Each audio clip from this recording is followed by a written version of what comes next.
Hello comrade family. So here I am Lara Fatima. I hope you are doing well. So यहाँ पर हम कर रहे थे first year BCom semester first का एनवायरमेंटल स्टडीज एंड आज का हमारा टॉपिक है एनवायरमेंटल मूवमेंट्स। सो क्या होते हैं एनवायरमेंटल मूवमेंट्स, उनके बारे में हम पढ़ेंगे एंड देखते हैं आज की वीडियो में हम कौन कौन से टॉपिक डिस्कस करने वाले हैं वो देख लेते हैं। सो सबसे पहले हम देखेंगे environmental movement the concept. Environmental movement क्या है, क्या कॉन्सेप्ट है एनवायरमेंटल मूवमेंट का, perspective of environmental movement in the world, major environmental movement in the world, environmental movement in India, role of media and public in environmental protection towards a better environment, our role. So ये सारे topic हम आज की video में discuss करने वाले हैं। So start करते हैं एनवायरमेंटल मूवमेंट से एंड देखते हैं क्या कॉन्सेप्ट है एनवायरमेंटल मूवमेंट का। सो देखो मूवमेंट क्या होता है, एनवायरमेंट के बारे में तो आपको पता है कि एनवायरमेंट क्या है, ठीक है। एनवायरमेंट मूवमेंट का मतलब होता है एक तरीके का आंदोलन, ठीक है, जो प्रोटेस्ट वगैरह होते हैं किसी चीज को लेकर। जैसे अब हमने प्रीवियस वीडियोज में देखा था कि भाई हमारा जो एनवायरमेंट है उसमें बहुत सारी प्रॉब्लम्स क्रिएट हो रही हैं, बहुत मेजर प्रॉब्लम्स फेस कर रहे हैं हम लोग। तो उन प्रॉब्लम्स को खत्म करने के लिए जो मूवमेंट होते हैं उनके बारे में हम पढ़ने वाले हैं। सो पूरे वर्ल्ड में क्या मूवमेंट हुए हैं, इंडिया में क्या मूवमेंट हुए हैं, उनके बारे में भी डिस्कस करेंगे। सो फर्स्टली हम देखते हैं environmental movement is a term often used for any social और political movement directed towards the preservation, restoration और enhancement of the natural environment. So देखो यहाँ बोला है कि इन्वायरमेंटल मूवमेंट जो है वो टर्म जो है अक्सर कब यूज की जाती है, सोशल या फिर पॉलिटिकल मूवमेंट में, ठीक है। सोशल हो या फिर पॉलिटिकल हो, जो किस चीज की तरफ डायरेक्ट करता है, प्रिजर्वेशन, रिस्टोरेशन या एनहेंसमेंट। जो नेचुरल एनवायरमेंट है, हमारा जो नेचर है उसको प्रिजर्व करने के लिए, उसको सेव करने के लिए, उसको बढ़ाने के लिए, ठीक है। It include the conservation of nature and green politics is diverse scientific, social and political movement for addressing environmental issue in any region. इसमें क्या क्या होता है कि हमारा जो नेचर है, जो ग्रीन पॉलिटिक्स है, उसको कंजर्व किया जाए, ठीक है, हमारे नेचर को सेव किया जाए।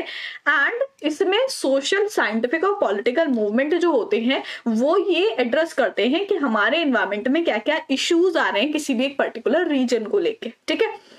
There is no one global environment movement, rather there are many in number as well as in their orientation and areas of interest। अब देखो यहाँ पर बोला है कि कोई भी ऐसा मूवमेंट नहीं हुआ है जो ग्लोबल एनवायरमेंट को लेकर हो। ग्लोबल एनवायरमेंट मीन्स कि हमारे पूरे ग्लोब के एनवायरमेंट को लेकर हो, वो ऐसा कोई मूवमेंट नहीं हुआ है। बल्कि जो भी मूवमेंट हुए हैं वो कैसे हुए हैं, एरिया ऑफ इंटरेस्ट को लेकर, कि कोई भी एक पर्टिकुलर एरिया है उसकी क्या प्रॉब्लम है एंड क्या इंटरेस्ट है, ठीक है। जो रीजन है उनके हिसाब से मूवमेंट होते हैं, ठीक, पूरे ग्लोब को लेकर के नहीं हुए हैं।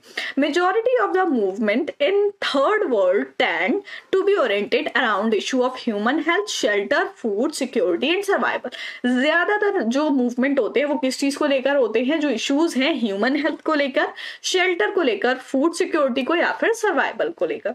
सो एनवायरमेंटल मूवमेंट क्या होते हैं, आई होप समझ में आ गया होगा। देन नेक्स्ट पॉइंट हम देखते हैं perspective of environmental movement in the world. पूरे वर्ल्ड की अगर हम बात करें तो एनवायरमेंटल मूवमेंट के क्या पर्सपेक्टिव्स हैं।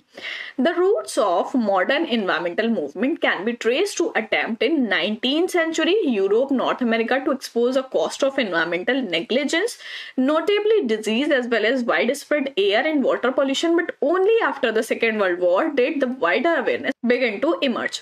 सो यहाँ पर बोला है कि अगर हम मॉडर्न एनवायरमेंटल मूवमेंट की बात करें तो यहाँ पर 19th century में यूरोप और नॉर्थ अमेरिका में ये अटेम्प्ट हुआ था कि एनवायरमेंटल नेग्लिजेंस को लेकर उसकी कॉस्ट उनको भरनी पड़ी थी। जैसे यहाँ पर बोला है कि बहुत तेजी से एयर एंड वाटर पॉल्यूशन जो था वो फैल गया था, but only after second world war. Second world war के बाद उसकी बहुत ज्यादा अवेयरनेस फैलना शुरू हुई थी। During 1950s and 1960s, 1970s several event illustrated magnitude of environmental damage caused by human। In 3 decades में, ठीक है, 1950 से 1970 तक यहाँ पर बताया कि बहुत सारे ऐसे इवेंट दिखाए गए थे, ऐसे शो किए गए थे जिसमें ये बताया गया था कि जो ह्यूमंस है, जो हम लोग हैं, ह्यूमन बीइंग है, मैन है, तो उनकी वजह से एनवायरमेंटल डैमेज बहुत ज्यादा हो रही है। Since the 1970 public awareness, environmental science, ecology and technology have advanced to include modern focus point like ozone depletion, global climate change, acid rain, alien and potentially harmful genetically modified organisms. So यहाँ पर बोला है 1970 में क्या हुआ कि public को aware किया गया, पब्लिक अवेयरनेस फैली किस चीज को लेकर, इकोलॉजी को लेकर, एनवायरमेंटल साइंस से टेक्नोलॉजी जो एडवांस हो गई थी उसकी वजह से लोगों को जो प्रॉब्लम्स है उनके बारे में पता चला, जैसे ओजोन डिप्लेशन, ओजोन लेयर के बारे में जो था, जो हमने प्रीवियस वीडियो में देखा था, ओजोन लेयर किस तरीके से डिप्लेट हो रही है, किस वजह से डिप्लेट हो रही है एंड उसका क्या इफेक्ट पड़ेगा, ठीक है। तो ये सारी जो प्रॉब्लम है क्लाइमेट चेंज को लेके या एसिड रेन को लेके, तो ये पब्लिक में अवेयर हुई थी 1970s में, ठीक है। सो ये कुछ पर्सपेक्टिव थे एनवायरमेंटल मूवमेंट के। एंड देन हम देखेंगे major environmental movement in the world. पूरे वर्ल्ड में जो सबसे बड़े मूवमेंट थे वो कौन से मूवमेंट थे उनके बारे में देखेंगे। Modern environmentalist were based on spread on ecological consciousness that viewed the natural world as biological and geological system that is an interacting whole. Modern environment जो था वो किस चीज के ऊपर बेस्ड था कि इकोलॉजिकल कॉन्शियसनेस जितनी फैलेगी उस तरीके से नेचुरल वर्ल्ड को बायोलॉजिकली और जियोलॉजिकल सिस्टम उसका देखा जाएगा। Ecologist emphasize human responsibility for the impact of their daily living on a wider natural world. जो इकोलॉजिस्ट थे उन्होंने ये देखा कि जो ह्यूमन रिस्पॉन्सिबिलिटी है, मतलब कि जो भी नेचुरल वर्ल्ड है उस पर जो भी इफेक्ट पड़ रहा है, जो भी इम्पैक्ट पड़ रहा है, वो किसकी वजह से पड़ रहा है, ह्यूमंस की वजह से पड़ रहा है। एंड ये जो इम्पैक्ट पड़ रहा है वो ह्यूमंस की रिस्पॉन्सिबिलिटी है। Fearing that human disruption of the earth ecosystem threaten the survival of the planet. अब ह्यूमन डिस्ट्रप्शन की वजह से ये फियर था कि अर्थ में जितने भी इकोसिस्टम है उनके लिए खतरा है कि वो प्लैनेट पर आगे सर्वाइव कर पाएंगे या नहीं कर पाएंगे। By the end of 1980s the environmental movement has increasingly come to focus its attention on global issue that could only be resolved through international diplomacy. अब 1980 के एंड में क्या हुआ, एनवायरमेंटल मूवमेंट जो थे वो तेजी से फोकस में आने लगे एंड ग्लोबल इश्यूज जो थे, मतलब पूरे वर्ल्ड की अगर हम बात करें तो जो जो मेन प्रॉब्लम थी उन चीजों को सॉल्व करने को लेकर वहां पर देखा गया। Issues such as global warming, acid rain, ozone depletion and biodiversity could not be dealt with merely on the national level. अब जो ग्लोबल वार्मिंग है या फिर एसिड रेन है, ओजोन डिप्लेशन है, बायोडाइवर्सिटी है, ये जो है ये किसी भी एक नेशनल लेवल पर कवर नहीं किया जा सकता क्योंकि इसको पूरे वर्ल्ड के लिए ये है, तो यहाँ पर ग्लोबली इसको देखा जाता है, ठीक है। सो ये हमारे कुछ एनवायरमेंटल मूवमेंट है एंड जिनके बारे में हम देखेंगे कि एनवायरमेंटल मूवमेंट कैसे चलाए गए। फिर हम इंडिया के बारे में देखेंगे। Following are some environmental organisation working for environmental protection. कुछ एनवायरमेंटल ऑर्गेनाइजेशन है, एनवायरमेंट को प्रोटेक्ट करने के लिए ऑर्गेनाइजेशन बनाई गई जिससे हम अपने एनवायरमेंट को प्रोटेक्ट कर सकें। First one is African wildlife foundation.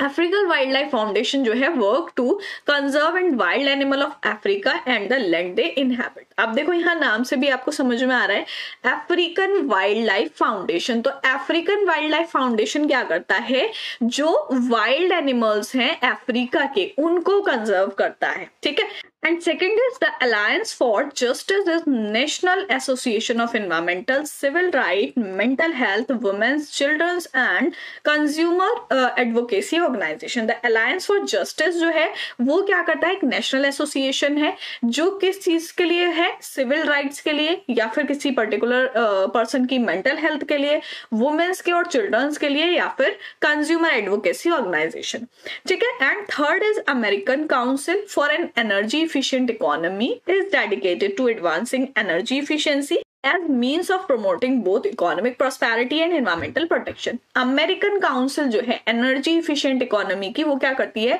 Energy efficiency को एडवांस करती है और इकोनॉमी और एनवायरमेंटल प्रोटेक्शन दोनों को ही यहाँ पर वो प्रमोट करती है। एंड फोर्थ है the centre for liveable future, promote policies to protect health and environmental sustainable living. ये जो सेंटर है लिवेबल फ्यूचर वो क्या करता है, पॉलिसीज जो भी है हमारी हेल्थ को लेकर उनको प्रोटेक्ट करता है, एनवायरमेंट को एंड सस्टेनेबल लिविंग को। Then fifth is clean water network is an alliance of over 1000 organisation working to protect our nations water resources. सबसे बड़ा जो हमारा सोर्स है लिविंग का वो क्या है, वाटर, ठीक है। वाटर बहुत ही ज्यादा इंपॉर्टेंट सोर्स है, तो वाटर रिसोर्सेज जो भी हैं वाटर को पॉल्यूट ना करें, ठीक है, वाटर को खराब ना करें, वेस्ट ना करें, क्लीन वाटर के लिए यहाँ पर बोला है 1000 ऑफ ऑर्गेनाइजेशन है जो वर्क करती हैं वाटर को प्रोटेक्ट करने के लिए, वाटर रिसोर्सेज को प्रोटेक्ट करने के लिए। And the next conservation international promote biodiversity conservation in endangered ecosystem world wide. जो स्पेशीज इंडेंजर्ड हो रही हैं उनके लिए यहाँ पर बोला है कि उनको कंजर्व करने के लिए ये बनाया गया है। सो ये कुछ ऑर्गेनाइजेशन है जो हमारे एनवायरमेंट को प्रोटेक्ट करने में हेल्प करती है। किस फील्ड में हेल्प करती है वो देखा। And then next environmental movement India में जो हुए हैं उनके बारे में हम देखेंगे। सो यहाँ पर आपको कुछ मूवमेंट गिवन है। फर्स्ट इज चिपको मूवमेंट, नाम सुना होगा चिपको मूवमेंट का। चिपको मूवमेंट वाज अगेंस्ट डिफॉरेस्टेशन। अब चिपको मूवमेंट जो था, चिपको मूवमेंट मींस कि जो आंदोलन चलाया गया था उसका नाम था चिपको आंदोलन। किस लिए चलाया गया था? डिफॉरेस्टेशन के अगेंस्ट चलाया गया था। Sundarlal Bahuguna, Gauri Devi and Chandi Prasad Bhatt were permanent leader of this movement. Leader आपको गिवन है, किस लिए था? मेन रीजन जो था वो डिफॉरेस्टेशन था कि भाई पेड़ों को जिस तरीके से काट रहे हैं उनको कम करने के लिए। ठीक है। सेकेंड है आपका Bishnoi movement. It was started in 400 years ago by sage known Sombaji. 400 साल पहले ये स्टार्ट हुआ था। कहां पर? ये बोला है बाय सेज नोन सोमबाजी। सोमबाजी के नाम से कोई जाने जाते थे, उन्होंने चलाया था। In Rajasthan a large number of trees are still worshipped by devotees. Rajasthan में क्या है, जो पेड़ है, बहुत सारे पेड़ है। जैसे हिंदूज में यहाँ पर क्या होता है हमारे यहाँ कि पीपल का जो पेड़ होता है उसको लोग पूजा करते हैं। ठीक है। तो यहाँ पर बोला है कि राजस्थान में भी बहुत सारे ऐसे ट्रीज थे जिनकी लोग पूजा करते थे। ठीक है। People resist to cutting of such trees and advocated movement against deforestation. जो लोग थे उन्होंने उन पेड़ों को काटना शुरू कर दिया, तो इसको लेकर ये मूवमेंट चलाया गया था डिफॉरेस्टेशन को लेकर। And then third is Narmada Bachao Andolan. Narmada Bachao आंदोलन मींस नर्मदा जो है वो हमारी रिवर है। ठीक है। तो ये किससे रिलेटेड था? वाटर से related. It is a movement against building multipurpose dam over Narmada river which will ultimately result in flood and water logging in large area covered by 1 lakh people. The movement is led by Medha Patkar, Baba Amte and Arundhati Roy. इनके नाम दिए गए हैं, इनके द्वारा ये movement चलाया गया था। एंड ये मूवमेंट किस लिए था? Against building multipurpose dam. जो मल्टीपर्पज डैम बनाया जा रहा था नर्मदा के ऊपर, उसके अगेंस्ट था कि इसकी वजह से क्या होगा, बहुत फ्लड आने के चांसेस रहेंगे एंड वाटर लॉगिंग होगी। ठीक है। And next is Silent Valley movement. It was movement against hydroelectric project on river Kuthipuzha at tributary at Periyar river. So ये भी हमारा साइलेंट वैली मूवमेंट के नाम से जो था वो भी रिवर को लेकर था। किस चीज के against? Hydro electricity. Hydro electricity project जो होता है उसमें भी वो डैम वगैरह बनाते हैं, तो उसको लेकर था, उसके यहाँ पर वाटर को लेकर था। एंड ये कुछ मूवमेंट थे जो एनवायरमेंट को प्रोटेक्ट करने के लिए हमारे इंडिया में चलाए गए थे। इस तरीके के और भी बहुत सारे मूवमेंट चलाए गए थे। सो ये कुछ मूवमेंट है जिससे आपको समझ आ जाएगा। एंड देन नेक्स्ट हम देखेंगे role of media and public in environmental protection. Environment को प्रोटेक्ट करने के लिए मीडिया और पब्लिक क्या कर सकती है? क्या रोल है मीडिया का और पब्लिक का? Information is power and those who have hold over valuable relevant information and expertise on how to impart it to the right audience have an immensely important tool in their hands. जैसे यहाँ पर क्या बोला है, media जो है, तो media क्या है, यहाँ बोला है कि इंफॉर्मेशन जो है वो एक पावर है एंड जिसके भी होल्ड में ये पावर है उसके पास एक ऐसी एक्सपर्टीज है कि वो समझे उस चीज को कि हमारे पास जो इंफॉर्मेशन है उसके जो सही ऑडियंस है उन तक पहुंचाना वो उसका काम है। ठीक है। The relation between media and its role is imparting environmental education and awareness to its audience stand as testimony to how powerful can impact of information. Media, its various channel are important in their role of spreading awareness, information on various aspect of environmental education and protection. Media जो है, तो media का एक बहुत बड़ा role है। Media क्या कर सकती है, अपने जो ऑडियंस है उनमें एजुकेशन दे कि इन्वायरमेंट हमारे लिए कितना जरूरी है, उनको इन्वायरमेंट को लेकर अवेयरनेस पैदा करे कि जो हमारा इन्वायरमेंट है वो हमारे लिए कितना इंपॉर्टेंट है, हम उसको किस तरीके से बचा सकते हैं। ठीक है। वो सारी इंफॉर्मेशन देना किसका काम है? मीडिया का, क्योंकि मीडिया से जो है वो लार्ज ऑडियंस तक वो इंफॉर्मेशन पहुंच सकती है। The role of media in environmental protection is also reflected in its ability to spread awareness regarding governments rules, regulations regulation. Role जो है मीडिया का एनवायरमेंटल प्रोटेक्शन में वो ये चीज भी रिफ्लेक्ट करता है कि उनके पास ये एबिलिटी है कि वो उस अवेयरनेस को ज्यादा लोगों तक पहुंचा सके और जो गवर्नमेंट के रूल्स हैं रेगुलेशंस हैं उनको लोगों तक पहुंचा सके। ठीक है, तो मीडिया का एक बहुत ही बड़ा रोल है एनवायरमेंटल प्रोटेक्शन में। अगर मतलब आप 100 लोगों तक कोई बात पहुंचाते हो, ठीक है, तो उसमें से कम 10 तो आपकी बात मानेंगे ही। ठीक है, कि हमें एनवायरमेंट को बचाने के लिए ये करना चाहिए या जो रूल्स गवर्नमेंट ने बनाए उनको नहीं तोड़ना चाहिए। ठीक है, तो मीडिया का बहुत बड़ा रोल होता है इसमें। एंड नेक्स्ट हम देखेंगे towards a better environment our role. हमारा रोल क्या है, जैसे हम एनवायरमेंटल स्टडीज पढ़ते हुए आ रहे हैं, सो हमने देखा है कि एनवायरमेंट हमारे लिए कितना ज्यादा इंपॉर्टेंट है एंड कितनी सारी प्रॉब्लम्स हम फेस कर रहे हैं हमारे एनवायरमेंट में, कितनी सारी प्रॉब्लम्स क्रिएट हो रही हैं। उन सबको सॉल्व करने के लिए, उनको कम करने के लिए हम क्या कर सकते हैं। ठीक है, सो हमारा रोल क्या है। First one is always think carefully before buying. खरीदने से पहले, आप चाहे कुछ भी खरीदें, उसको खरीदने से पहले आप सोचिए कि उसकी क्या आपको जरूरत है। ठीक है, अगर उसकी जरूरत है आपको तभी आप उसको खरीदिए। The purchase should avoid wasteful. अगर वो आपके लिए वेस्ट होने वाला है तो उसको अवॉइड कीजिए। Unnecessary and virtually indestructible material, ऐसी कोई भी चीज मत खरीदो जिससे वेस्टेज ज्यादा हो। ठीक है, and second thing, buy some strong bag made of durable material that can be used over and over again. Do not pick up dozen of plastic bags. देखो, ये बहुत टाइम से चीजें समझाई जाती हैं सबको।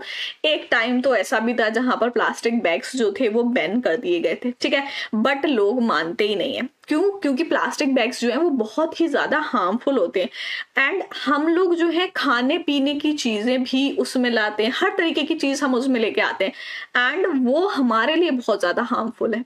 ठीक, सो स्ट्रॉन्ग बैग्स हमें ऐसे बनाने हैं, ऐसे ड्यूरेबल मटेरियल के बनाने हैं। लाइक हम एग्जांपल लेते हैं, जूट बैग हो गए, ठीक है, या फिर क्लॉथ्स के हो गए। तो इस तरीके के जो बैग्स हैं वो हम यूज कर सकते हैं इंस्टेड ऑफ प्लास्टिक बैग्स। ठीक है, and third thing is avoid using toxic chemical and discourage use of by other. Toxic chemicals जो है उनका यूज हमें अवॉइड करना चाहिए, बचना चाहिए उनके यूज से। एंड जो और लोग उसको यूज कर रहे हैं उनको भी डिस्करेज करना चाहिए कि भाई ये चीज हमें नहीं यूज करनी है, ये हमारे लिए हार्मफुल है, एनवायरमेंट के लिए हार्मफुल है। ठीक है, and next is eat organically grown fruit and vegetable and must be fresh, free of chemical. देखो, ज्यादातर लोग तो वैसे यही कोशिश करते हैं कि हम ऑर्गेनिकली ग्रोन फ्रूट खाएं, जो भी वेजिटेबल है वो हम केमिकल लगी हुई ना खाएं। ठीक है, सो हमें यही कोशिश करनी चाहिए और उसके लिए हमें अगर कोई स्टेप्स लेने हैं वो भी हम ले सकते हैं कि हम अपने छोटा सा गार्डन बना लें या छोटी सी जगह ऐसी हम प्रिपेयर कर लें जिसमें हम अपने फ्रूट्स एंड वेजिटेबल खुद से उगा सके, अगर हम ऐसी जगहें जहां पर नहीं मिलते हैं। ठीक है, and next is think carefully about the thing you can recycle और you can replace with reusable items. उन चीजों के बारे में हमें ठीक से सोचना है कि हम किन चीजों को रिसाइकल कर सकते हैं, किसको रिप्लेस कर सकते हैं, किसको फिर से यूज कर सकते हैं। ठीक है, सो कुछ ऐसे स्टेप्स जो हम अपने एनवायरमेंट को बचाने के लिए ले सकते हैं, सो वो हमें जरूर से लेने चाहिए। आई होप आप लोगों को अच्छे से समझ आ गया होगा। आज की वीडियो में हमने देखा एनवायरमेंटल मूवमेंट के बारे में, ठीक है, कि क्या होते हैं एनवायरमेंटल मूवमेंट एंड क्या क्या एनवायरमेंटल मूवमेंट के पर्सपेक्टिव्स होते हैं, देन मेजर एनवायरमेंटल मूवमेंट पूरे वर्ल्ड में क्या चलाए गए थे, एंड कुछ एनवायरमेंटल ऑर्गेनाइजेशन है जो वर्क करती है एनवायरमेंट प्रोटेक्शन के लिए, एंड एनवायरमेंटल मूवमेंट हमारे इंडिया में क्या थे एंड एनवायरमेंटल मूवमेंट किस तरीके से चलाए गए थे। रोल क्या है मीडिया का एनवायरमेंटल प्रोटेक्शन में और हमारा क्या रोल है जिससे हम एनवायरमेंट को बेटर बना सकते हैं। सो आई होप सारी चीजें अच्छे से समझ आ गई होंगी। नेक्स्ट वीडियो में मिलते हैं नेक्स्ट टॉपिक के साथ, तब तक के लिए गुड बाय।